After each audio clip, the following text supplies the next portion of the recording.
Hello guys, Mark Garage again, and today guys, tuturo ko sa inyo kung paano natin masosolve yung maingay na aircon or na clutch, and also nag-i-slide.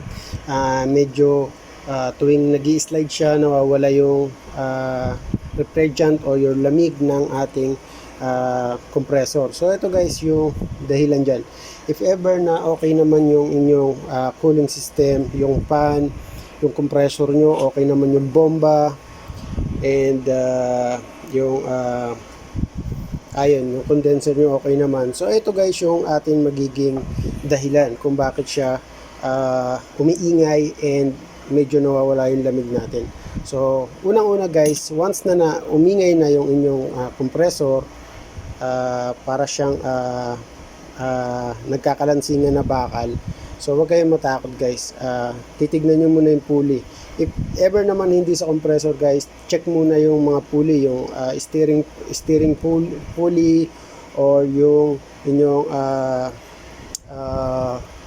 tensioner, okay? Okay, yung idler. So pagka wala naman dun yung mga ingay, is nandito na sa inyong clutch. So gagawin nyo lang guys, is tanggalin nyo to. So kahit pa nakakasa yung sasakyan nyo, maaalis nyo to without removing the belt. So kailangan nyo lang wrench, back wrench or ratchet, or kung meron naman kayo impact wrench, mas mabilis siyang maalis yung tornilyo. So 10mm, yung iba naman 12mm, or yung iba yung 14mm. So tanggalin nyo to guys. Once na natanggal nyo na yan ng ganyan, meron yan mga washer sa loob. Yan, may mga washer yan. Kung napapansin nyo dito,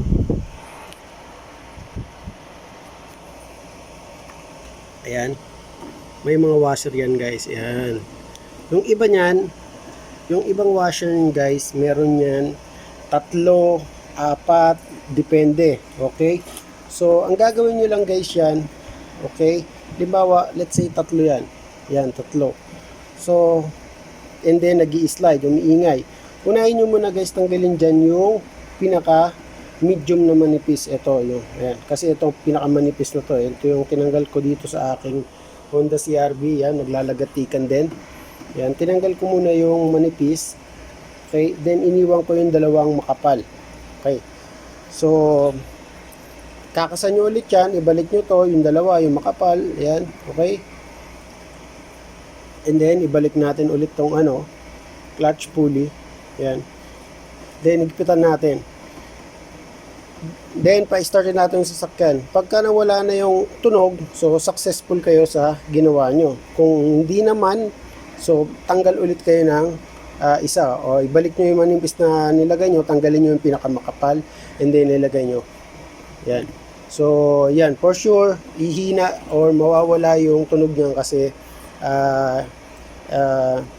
yung space niya dito is mako-compress, hindi na siya magkakaroon ng malaking space. So pagka-click ng inyong compressor ng magnetic, automatic yan nagaganyan. So check nyo rin guys, baka pagtanggal nyo na sobrang kaysa pagtanggal lang ng washer, pwedeng continuous umiikot yung inyong magnetic pulley. So check nyo rin yon. So dapat yan magko-continuous ikot lang yan pag binuksan nyo lang yung aircon, or pag nag-click na yung inyong aircon. Okay, so yan guys, ito lang yung tricks ko yan guys. So I hope na may natutunan kayo, and huwag niyong kakalimutan mag-subscribe and click the notification bell para ma-notify kayo sa mga aking DIY video. So bye for now guys.